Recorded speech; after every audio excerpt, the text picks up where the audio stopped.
Fry ചെയ്തെടുക്കുന്ന സ്നാക്സിനെക്കാട്ടിലും എല്ലാവർക്കും ഇഷ്ടം ആവിയിൽ വേവിച്ചെടുക്കുന്നതായിരിക്കും അല്ലേ. അതുകൊണ്ട് തന്നെ ഞാൻ വളരെ സിമ്പിളായിട്ട് തയ്യാറാക്കി എടുക്കാൻ പറ്റുന്ന നല്ലൊരു സ്നാക്സിൻ്റെ റെസിപ്പി ആയിട്ടാണ് വന്നിട്ടുള്ളത്.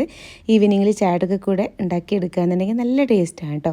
അപ്പോൾ എന്തായാലും എല്ലാവരും ഇതുപോലെ ഒന്ന് ട്രൈ ചെയ്ത് നോക്കിയതിന് ശേഷം ഫീഡ്ബാക്ക് അറിയിക്കാൻ മറക്കരുത്. അതുപോലെ വീഡിയോ കണ്ടുകൊണ്ടിരിക്കുമ്പോൾ ഇഷ്ടമാണെന്നുണ്ടെങ്കിൽ ആ ലൈക്ക് ബട്ടൺ ഒന്ന് ക്ലിക്ക് ചെയ്യാൻ മറക്കരുത്.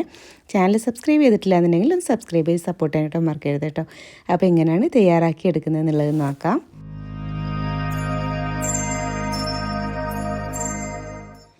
തയ്യാറാക്കി എടുക്കാൻ വേണ്ടി ഫസ്റ്റ് നമുക്കിതിലേക്ക് ശർക്കര ഒന്ന് മെൽറ്റാക്കിയിട്ട് എടുക്കണം. അതിനായിട്ട് ഞാൻ ഈ ഒരു പാനിലേക്ക് 1 കപ്പ് പൊടിച്ച ശർക്കരയാണ് ഇട്ട് കൊടുത്തിട്ടുള്ളത്. അതിൻ്റെ കൂടെ 2 കപ്പ് വെള്ളമാണ് കേട്ടോ ഒഴിച്ച് കൊടുത്തിട്ടുള്ളത്.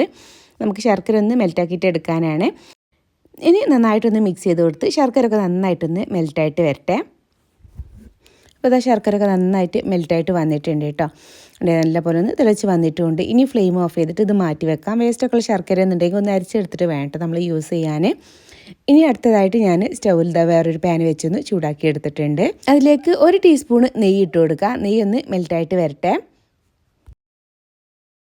നെയ്യ് മെൽറ്റായിട്ട് വന്നാൽ 1 ടേബിൾ സ്പൂൺ ക്യാഷ്യൂ ഒന്ന് കട്ട് ചെയ്തെടുത്തിട്ടുള്ളതാണ് കേട്ടോ. അതങ്ങ് ഇട്ടിട്ട് നന്നായിട്ടൊന്നങ്ങ് റോസ്റ്റ് ചെയ്തെടുക്കാം. അതൊന്ന് റോസ്റ്റായി വരുന്നതോട് കൂടിയിട്ട് അതിലേക്ക് 1 ടേബിൾ സ്പൂൺ തന്നെ ഉണക്കമുന്തിരിയും കൂടി ഇട്ട് കൊടുക്കുന്നുണ്ട്. അതും കൂടി നന്നായിട്ടൊന്നങ്ങ് റോസ്റ്റ് ചെയ്തെടുക്കാം. എന്നിട്ട് രണ്ടും കൂടെ നമുക്ക് ഇതുപോലെ അങ്ങ് കോരിയിട്ട് മാറ്റി വെക്കാം. ഇനി ആ ഒരു നെയ്യിലോട്ട് തന്നെ 2 നേന്ത്രപ്പഴം ഞാൻ അതുപോലെ ഒന്ന് കട്ട് ചെയ്തെടുത്തിട്ടുണ്ട് കേട്ടോ, ക്യൂബ്സ് ആക്കിയിട്ട്. അത് നമുക്കതിലേക്ക് അങ്ങ് ഇട്ട് കൊടുക്കാം. എന്നിട്ട് നന്നായിട്ടൊന്നങ്ങ് റോസ്റ്റ് ചെയ്തെടുക്കാം.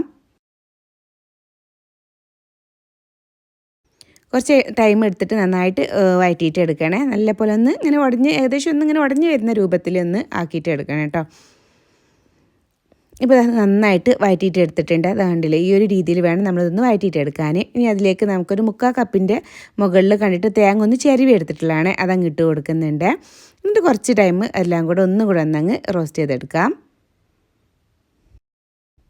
തേങ്ങയൊക്കെ ഏകദേശം ഒന്നിങ്ങനെ റോസ്റ്റായിട്ട് വന്നാൽ പിന്നെ അതിലേക്ക് നമുക്ക് 1/2 കപ്പ് റവയാണ് കേട്ടോ ഞാൻ എടുത്തിട്ടുള്ളത്. വറുത്ത റവ വറുക്കാത്ത റവ ഏതായാലും കുഴപ്പമില്ല. ഞാനിപ്പോൾ ഇവിടെ വറുക്കാത്ത റവയാണ് എടുത്തിട്ടുള്ളത്. അത് അങ്ങ് ഇട്ട് കൊടുക്കുന്നുണ്ട്. എന്നിട്ട് കുറച്ച് ടൈം നന്നായിട്ട് അതെല്ലാം കൂടെ ഒന്നുകൂടെ ഒന്നങ്ങ് റോസ്റ്റ് ചെയ്തെടുക്കാം.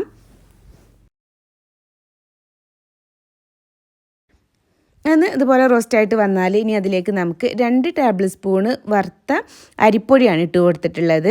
അതിൻ്റെ കൂടെ തന്നെ ഒരു 1/2 ടീസ്പൂൺ ഏലക്കപ്പൊടിയും കൂടി ഇട്ട് കൊടുത്തിട്ടുണ്ട് കേട്ടോ. ഇനി അതെല്ലാം കൂടെ നന്നായിട്ട് കുറച്ച് ടൈം ഒന്നും കൂടെ റോസ്റ്റ് ചെയ്തെടുക്കണേ.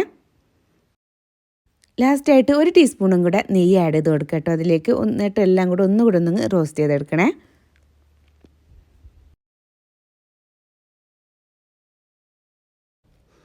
ഇനി അതിലേക്ക് നമുക്ക് നേരത്തെ മെൽറ്റാക്കി വെച്ചിട്ടുള്ള ശർക്കര ഇതുപോലെ അരിച്ചിട്ട് അതിലേക്ക് അങ്ങ് ഒഴിച്ചു കൊടുക്കാം. എന്നിട്ട് നന്നായിട്ട് അതെല്ലാം കൂടെ ഒന്നങ്ങ് മിക്സ് ചെയ്തെടുക്കാം കേട്ടോ. അപ്പോൾ ഫ്ലെയിം സിമ്മിലോട്ട് മാറ്റിയിട്ടാണ് ഞാൻ അത് ഒഴിച്ച് കൊടുത്തിട്ടുള്ളത്. ഇനി നമുക്ക് ഫ്ലെയിം ഇങ്ങനെ കൂട്ടിയിട്ട് തന്നെ ഇതുപോലെ പതുക്കെ അങ്ങ് മിക്സ് ചെയ്തെടുക്കാം. റവ ആയതുകൊണ്ടും അതുപോലെ തന്നെ അരിപ്പൊടി ഉള്ളതുകൊണ്ടൊക്കെ തന്നെ പെട്ടെന്ന് അങ്ങ് തിക്കായിട്ട് വരും കേട്ടോ. അപ്പോൾ കൈവിടാണ്ട് ഇതുപോലെ നന്നായിട്ട് മിക്സ് ചെയ്തെടുത്താൽ മതി.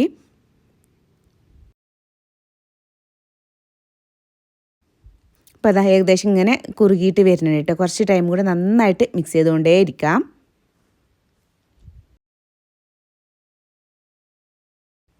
അപ്പോൾ അതുപോലെ പാനിൽ നിന്ന് ഇങ്ങനെ വരാറായിട്ടുണ്ട് കേട്ടോ. ഇതുപോലെ ഒന്ന് ആയിട്ട് വന്നാൽ ഇനി നമുക്ക് ഫ്ലെയിം അങ്ങ് ഓഫ് ചെയ്യാം.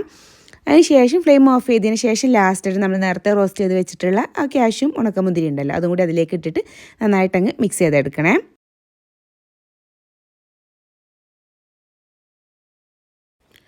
ഇപ്പോൾ അതെല്ലാം നന്നായിട്ട് മിക്സ് ചെയ്തെടുത്തിട്ടുണ്ട് കേട്ടോ. ഇത്രയും മതി. ഇനി നമ്മൾ അടുത്തതായിട്ട് ചെയ്തെടുക്കുന്നത് എന്താ വെച്ചാൽ ഞാൻ കുറച്ച് വാഴയുടെ ഇല ഇവിടെ എടുത്തിട്ടുണ്ട്. അതൊന്ന് ജസ്റ്റ് ഒന്ന് വാട്ടിയിട്ട് എടുക്കുകയെന്നുണ്ടെങ്കിൽ നമുക്ക് ഫോൾഡ് ചെയ്തെടുക്കാനൊക്കെ നന്നായിരിക്കും കേട്ടോ. ഞാൻ ജസ്റ്റ് ഒന്ന് വാട്ടി എടുത്തിട്ടുണ്ട്.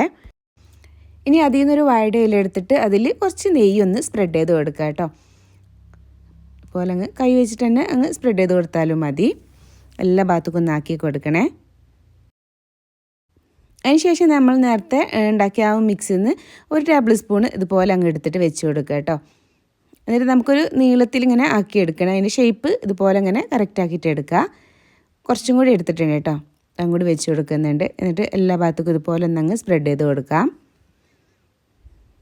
അതിനുശേഷം നമ്മൾ ഈ ഒരു സൈഡിൽ നിന്ന് ഇതുപോലെ ഒന്നങ്ങ് ഫോൾഡ് ചെയ്തെടുക്കുക. അതുപോലെ തന്നെ ആ സൈഡിൽ നിന്ന് ഇതുപോലെ ഫോൾഡ് ചെയ്തെടുക്കട്ടെ. ജസ്റ്റ് ഇതുപോലെ ഒന്ന് ഫോൾഡ് ചെയ്തെടുത്താൽ മതി. കണ്ടില്ലേ, കറക്റ്റായിട്ട് കിട്ടിയിട്ടുണ്ട്. ഇനി ബാക്കിയുള്ളതൊക്കെ ഇതുപോലെ തന്നെ അങ്ങ് ചെയ്തെടുക്കുക കേട്ടോ. ഇത്രയേ ഉള്ളൂ, വളരെ സിമ്പിളായിട്ട് ചെയ്തെടുക്കാം. ഇനി എല്ലാം ഇതുപോലെ ചെയ്തെടുക്കണേ. എല്ലാം അതുപോലെ ചെയ്തെടുത്താൽ ഞാനിവിടെ സ്റ്റീമറിൽ വെള്ളം ഒഴിച്ചിട്ടൊന്ന് തിളക്കാനായിട്ട് വെച്ചിട്ടുണ്ടായിരുന്നു. വെള്ളം നന്നായിട്ട് തിളച്ച് വന്നിട്ടുണ്ട് കേട്ടോ.